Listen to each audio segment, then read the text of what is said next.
ಚಂದ್ರಯಾನ 3 ಭಾರತದ ಒಂದು successful mission. Indian Space Research Organisation ಆದಂತ ಇಸ್ರೋ 14 ಜುಲೈ 2023 ಚಂದ್ರಯಾನ 3 ಮಿಷನ್ ನ ಲಾಂಚ್ ಮಾಡ್ತಾರೆ.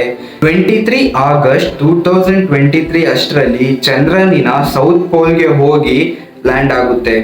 ಪ್ರಪಂಚದಲ್ಲೇ ಮೊದಲನೇ ಕಂಟ್ರಿ ನಮ್ಮ ಇಂಡಿಯಾ ಈ ಚಂದ್ರನಿನ ಸೌತ್ ಪೋಲ್ಗೆ ಹೋಗಿ ಸಕ್ಸಸ್ಫುಲ್ ಆಗಿ ಲಾಂಚ್ ಆಗಿರೋದು. ಚಂದ್ರಯಾನ 3 ನಾವು ಸಕ್ಸಸ್ಫುಲ್ ಆಗಿ ಕಂಪ್ಲೀಟ್ ಮಾಡಿದ್ಮೇಲೆ ನಾವು ಮೂನ್ ಅಲ್ಲಿರುವ 7 ವಿಷಯನ ನಾವು ಕಂಡುಹಿಡಿದಿದ್ದೀವಿ.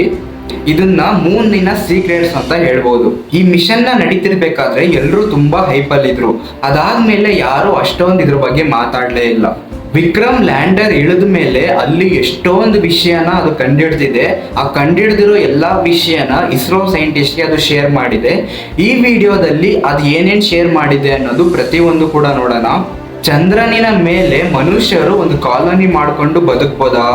ಆಮೇಲೆ ನಾವು ಕಲಿಸಿರೋ ರೋಬೋಟ್ ಏನಾದ್ರೂ ಏಲಿಯನ್ಸ್ ನ ಸ್ಪಾಟ್ ಮಾಡಿದ್ಯಾ? ಮತ್ತೆ ಎಕ್ಸ್ಟ್ರಾ ಟೆರೆಸ್ಟ್ರಿಯಲ್ ಆಕ್ಟಿವಿಟೀಸ್ ಏನಾದ್ರೂ ಸ್ಪಾಟ್ ಮಾಡಿದ್ಯಾ ಅನ್ನೋದು ಈ ವಿಡಿಯೋದಲ್ಲಿ ಪ್ರತಿಯೊಂದು ನೋಡೋಣ. ಹಾಯ್ ಎಲ್ಲರಿಗೂ, ನನ್ನ ಹೆಸರು ಮನೋಜ್.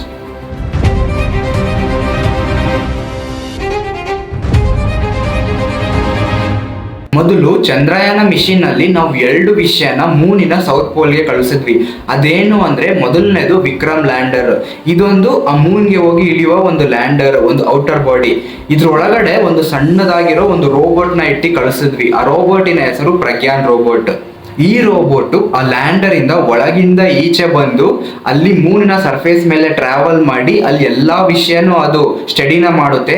ಆ ಸ್ಟಡಿ ಮಾಡಿರೋ ಎಲ್ಲಾ ವಿಷಯ ಅರ್ಥದಲ್ಲಿರುವ ಆ ಇಸ್ರೋ ಸೈಂಟಿಸ್ಟ್ಗೆ ಇದು ಕಳಿಸುತ್ತೆ. ಅದು ಮೂನಿನ ಸರ್ಫೇಸ್ ನ ಸ್ಟಡಿ ಮಾಡಿ ಮೊದಲನೇ ಕಂಡಿಡಿದಿದೆ ಅಂತ ನೋಡೋದಾದ್ರೆ ಅದರಲ್ಲಿ ಮೊದಲನೇದು ವಾಟರ್ ಪಾಸಿಬಿಲಿಟಿ. ಆಲ್ರೆಡಿ ನಾವು ಚಂದ್ರಯಾನ 1 ಮಿಷನ್ ಅಲ್ಲೇ ಈ ಮೂನಿನ ಸೌತ್ ಪೋಲ್ ಅಲ್ಲಿ ವಾಟರ್ ಪಾಸಿಬಿಲಿಟಿ ಇದೆ ಅನ್ನೋದು ನಾವು ತಿಳ್ಕೊಂಡ್ವಿ. ಹೇಗೆ ಅಂದ್ರೆ ಈ ಮೂನಿನ ಸೌತ್ ಪೋಲ್ ಅಲ್ಲಿ ಯಾವುದೇ ತರಹದ ಸನ್ಲೈಟ್ ಬೀಳೋದಿಲ್ಲ. ಇದು ಒಂದು ಸ್ಪೆಷಲ್ ಏರಿಯಾ. ಈ ಸನ್ಲೈಟ್ ಬೀಳೋದಿಲ್ಲ ಅಂದ್ರೆ ಆ ಒಂದು ಪ್ಲೇಸ್ ಅಲ್ಲಿ ಐಸಿನ ಫಾರ್ಮೇಶನ್ ಅನ್ನೋದು ಜಾಸ್ತಿ ಇರುತ್ತೆ. ಈ ಐಸಿನ ಫಾರ್ಮೇಶನ್ ಅಂದ್ರೆ ಅಲ್ಲಿ ನೀರು ಕೂಡ ಇರುತ್ತೆ. ಈ ನೀರಲ್ಲಿ ಸಣ್ಣ ಸಣ್ಣ ಬ್ಯಾಕ್ಟೀರಿಯಾ, ಲಿವಿಂಗ್ ಆರ್ಗಾನಿಸಮ್ ಇರೋದ್ರಿಂದ ಇಲ್ಲಿ ಒಂದು ಲೈಫ್ ಫಾರ್ಮೇಶನ್ ಅನ್ನೋದು ನಡಿಬಹುದು ಅಂತ ಒಂದು ಅಬ್ಸರ್ವೇಷನ್ ಇಟ್ಕೊಂಡು ಇಸ್ರೋ ಅವರು ಈ ಮೂನಿನ ಸೌತ್ ಪೋಲ್ಗೆ ಹೋಗಿ ಲ್ಯಾಂಡ್ ಮಾಡಬೇಕು ಅಂತ ಹೇಳಿ ಈ ಚಂದ್ರಯಾನ 3 ಮಿಷನ್ ಅನ್ನೋದು ಮಾಡ್ತಾರೆ. ಈ ಸೌತ್ ಪೋಲ್ ಜಾಗದಲ್ಲಿ ನೀರಿನ ಟ್ರೇಸಸ್ಗಳು ಇದೆ, ಆದ್ರೆ ಕುಡಿಯೋಕೆ ತಕ್ಕನಂತೆ ಇರುವ ನೀರು ಇದೆ ಅಂತ ಕನ್ಫರ್ಮ್ ಆಗಿ ಸೆಂಡ್ ಮಾಡಿಲ್ಲ. ಈಗ ಎರಡನೇ ಕಂಡಿಡಿತ ಏನು ಅಂದ್ರೆ ಟೆಂಪರೇಚರ್ ಡಿಸ್ಕವರಿ. ನಾವು ಈ ಪ್ರಜ್ಞಾನ್ ರೋಬೋಟ್ ಕಳಿಸಿದ್ವಲ್ಲ, ಆ ರೋಬೋಟ್ ಆ ಮೂನಿನ ಟೆಂಪರೇಚರ್ ನ ಮೆಜರ್ ಮಾಡಿ ಆ ಇನ್ಫಾರ್ಮೇಶನ್ ಈ ಸೈಂಟಿಸ್ಟ್ಗೆ ಕಳಿಸಿದೆ. ಈ ಟೆಂಪರೇಚರ್ ನ ಮೆಜರ್ ಮಾಡಿ ಸೈಂಟಿಸ್ಟ್ ಎಲ್ಲ ನೋಡಿದ್ರು ಅವರು ತುಂಬಾ ಶಾಕ್ ಆಗ್ತಾರೆ.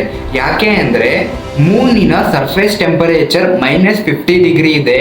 ಅದಕ್ಕಿಂತ ಒಂದು ಸ್ವಲ್ಪ ಕೆಳಗೆ, ಕೆಲವು ಸೆಂಟಿಮೀಟರ್ ಕೆಳಗೆ ಟೆಂಪರೇಚರ್ ನ ಮೆಜರ್ ಮಾಡಿದಾಗ -10 ಡಿಗ್ರಿ ಅನ್ನೋದು ತೋರಿಸ್ತಿದೆ. ಇದು ತುಂಬಾ ಅನ್ಸ್ಟೇಬಲ್ ಆಗಿರೋ ಎನ್ವಿರಾನ್ಮೆಂಟ್ ಮೂನ್ ಅಲ್ಲಿ ಇದೆ. ಇದಕ್ಕೆ ಒಂದು ವೈಲ್ಡ್ ಆಗಿರೋ ಎಕ್ಸಾಂಪಲ್ ಹೇಳ್ಬೇಕು ಅಂದ್ರೆ, ಒಂದು ಬಿಲ್ಡಿಂಗ್ ಅಲ್ಲಿ ಸೆಕೆಂಡ್ ಫ್ಲೋರ್ ಅಲ್ಲಿ 50 ಡಿಗ್ರಿ ಟೆಂಪರೇಚರ್ ಇದ್ರೆ ಅದೇ ಬಿಲ್ಡಿಂಗ್ ಫಸ್ಟ್ ಫ್ಲೋರ್ ಅಲ್ಲಿ -10 ಡಿಗ್ರಿ ಇದೆ. ನಾನು ಡಿಸ್ಟೆನ್ಸ್ ಜಾಸ್ತಿ ಮಾಡಿ ಹೇಳಿದ್ದೀನಿ. ಆ ರೋಬೋಟ್ ಇನ್ಫಾರ್ಮೇಶನ್ ಹೇಳಿರೋ ಪ್ರಕಾರ ಸರ್ಫೇಸ್ ಅಲ್ಲಿ 50 ಡಿಗ್ರಿ ಟೆಂಪರೇಚರ್ ಇದೆ.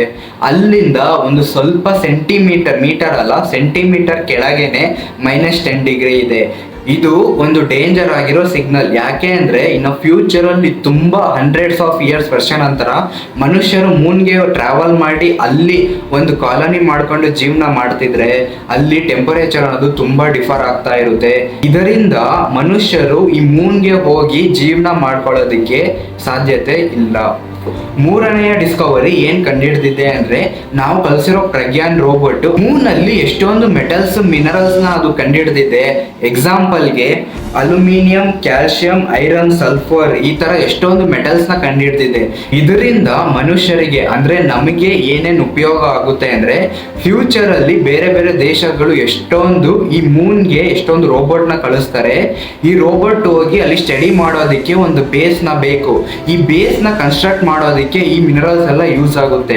ಫ್ಯೂಚರ್ ಅಲ್ಲಿ ನಾವು ಈ ಮೂನ್ ಮೇಲೆ ಇರೋ ಮಿನರಲ್ಸ್ ನ ತಗೊಂಡು ಅಲ್ಲೇ ನಾವು ಬಿಲ್ಡಿಂಗ್ ನ ಕನ್ಸ್ಟ್ರಕ್ಷನ್ ನ ಮಾಡ್ಕೊಬಹುದು. ನೆಕ್ಸ್ಟ್ 4ನೇ ಅಬ್ಸರ್ವೇಷನ್ ಏನು ಅಂದ್ರೆ ವಿಕ್ರಮ್ ಲ್ಯಾಂಡರ್ ಈ ಮೂನ್ ಮೇಲೆ ಇಳಿದ ಮೇಲೆ ಅಲ್ಲಿ ಎಷ್ಟೊಂದ್ ತರಹದ ವೈಬ್ರೇಷನ್ ಇದೆ ಅಂತ ಅನಲೈಸ್ ಮಾಡುತ್ತೆ. ಮೂನ್ ಅನ್ನೋದು ಕಂಪ್ಲೀಟ್ ಆಗಿ ಸೈಲೆಂಟ್ ಡೆಡ್ ಆಗಿಲ್ಲ, ಅಲ್ಲಿ ಎಷ್ಟೊಂದು ನೆಲ ನಡುಕ ಅನ್ನೋದು ಬರ್ತಾನೆ ಇದೆ. ಇದು ಯಾಕೆ ನಮ್ಗೆ ಇಂಪಾರ್ಟೆಂಟ್ ಅಂದ್ರೆ ಫ್ಯೂಚರ್ ಅಲ್ಲಿ ನಾವೇನಾದ್ರೂ ರಿಸರ್ಚ್ ಪರ್ಪಸ್ಗೋಸ್ಕರ ಬೇಸ್ ನಾವು ಮೂನ್ ನಲ್ಲಿ ಕಟ್ಟಿದ್ರೆ ಮೂನ್ ಕ್ವೇಕ್ ಪ್ರೂಫ್ ಆಗಿರ್ಬೇಕು. ಏನಾದ್ರೂ ನೆಲ ನಡುಕ ಕೂಡ ಬಂದ್ರೇನು ಅದು ಸ್ಟ್ರಾಂಗ್ ಆಗಿ ಗಟ್ಟಿಯಾಗಿ ಕುತ್ಕೊಂಡಿರ್ಬೇಕು. 5ನೇ ಡಿಸ್ಕವರಿ ಏನು ಅಂದ್ರೆ no alien evidence on moon. ನಾವು ಕಳಿಸಿರೋ ರೋಬೋಟ್ ಮೂನ್ ಅಲ್ಲಿ ಯಾವುದೇ ತರಹದ ಒಂದು ಏಲಿಯನ್ಸ್ ಆಕ್ಟಿವಿಟಿನ ಅದು ಕಂಡಿಡ್ದಿಲ್ಲ. ಯಾವುದೇ ತರಹದ ಟೆರೆಸ್ಟ್ರಿಯಲ್ ಆಕ್ಟಿವಿಟಿ ಅನ್ನೋದು ಮೂನ್ ಅಲ್ಲಿ ಇಲ್ವೇ ಇಲ್ಲ ಅಂತ ಈ ರೋಬೋಟ್ ಅನ್ನೋದು ಇನ್ಫಾರ್ಮೇಶನ್ ನ ಕಳಿಸಿದೆ. 6ನೇ ಕಂಡಿಡಿತ ಏನು ಅಂದ್ರೆ ಮನುಷ್ಯರು ಮೂನ್ಗೆ ಹೋಗಿ ಒಂದು ಕಾಲೋನಿ ಅಂದ್ರೆ ಒಂದು ಸಮಾಜನ ಮಾಡ್ಕೊಂಡು ಬದುಕಕ್ಕೆ ಸಾಧ್ಯ ಇಲ್ಲ ಅಂತ ಒಂದು ಮೆಸೇಜ್ ನ ಕಳಿಸುತ್ತೆ. ಯಾಕೆ ಅಂದ್ರೆ ಮೂನ್ ನಲ್ಲಿ ಟೆಂಪರೇಚರ್ ಅನ್ನೋದು ತುಂಬಾ ಅನ್ಸ್ಟೇಬಲ್ ಆಗಿದೆ. ಒಂದು ಕಡೆ ತುಂಬಾ ಕೋಲ್ಡ್ ಆಗಿದೆ, ಇನ್ನೊಂದು ಕಡೆ ತುಂಬಾ ಹಾಟ್ ಆಗಿದೆ. ಮತ್ತೆ ಈ ಮೂನ್ ಅಲ್ಲಿ ನೆಲನಡುಕ ಅನ್ನೋದು ಜಾಸ್ತಿ ಬರ್ತಾನೆ ಇದೆ. ಮತ್ತೆ ಈ ಮೂನ್ ಅಲ್ಲಿ ಆಕ್ಸಿಜನ್ ಅನ್ನೋದು ಜಾಸ್ತಿ ಇರೋದೇ ಇಲ್ಲ. ಅಂದ್ರೆ ಮನುಷ್ಯರಿಗೆ ಎಷ್ಟು ಅಮೌಂಟ್ ಆಫ್ ಆಕ್ಸಿಜನ್ ಬೇಕು ಅಷ್ಟು ಅಮೌಂಟ್ ಆಫ್ ಆಕ್ಸಿಜನ್ ಆ ಮೂನ್ ಅಲ್ಲಿ ಇರೋದಿಲ್ಲ. ಯಾಕೆ ಅಂದ್ರೆ ಅಲ್ಲಿರೋ ಅಟ್ಮಾಸ್ಫಿಯರ್ ತುಂಬಾ ಥಿನ್ ಆಗಿದೆ.